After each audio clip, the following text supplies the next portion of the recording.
బసవరాజు ఎమ్మెల్యేగా గెలిచి ఇంటికి వస్తాడు.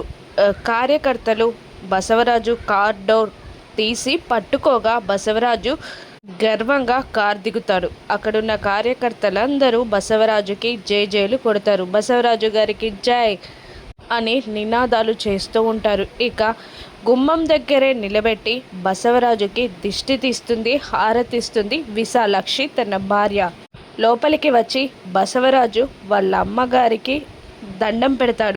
బసవరాజు భార్య విశాలాక్షి ఇలా అంటుంటుంది, ఈరోజు మీరు గెలవడానికి కారణం తులసి అండి, తులసి వల్లే ఇదంతా జరిగింది అని అంటూ ఉండగా బసవరాజు డబల్ మీనింగ్లో ఇలా అంటుంటాడు, అవునవును తులసియే కాకుండా ఇంకా చాలామంది సపోర్ట్ చేశారు నాకు, వాళ్ళ వల్లే గెలిచాను అని బసవరాజు అంటూ ఉండగా ఇంటి ముందు కారు ఆగుతుంది. కారులో నుండి సౌపర్ణిక అతని భర్త కిందికి దిగుతారు. వాళ్ళిద్దరిని చూసిన తులసి షాక్ అవుతుంది. వాళ్ళిద్దరూ బొకే పట్టుకొని లోపలికి వస్తారు. కంగ్రాట్స్ చెప్తారు బసవరాజుకి.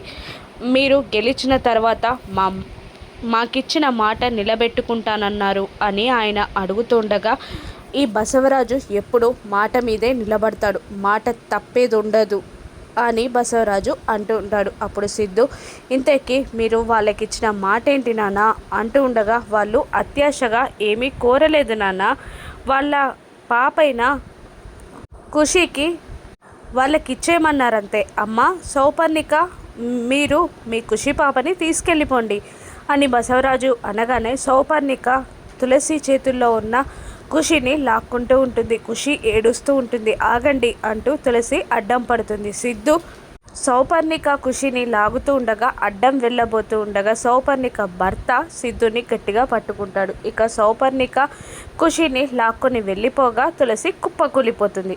ఇప్పుడు తులసి ఏం చేస్తుంది, ఖుషి కోసం ఏం చేసి ఖుషిని దక్కించుకుంటుందో రాను ఎపిసోడ్స్లో చూద్దాం. Thank you for watching.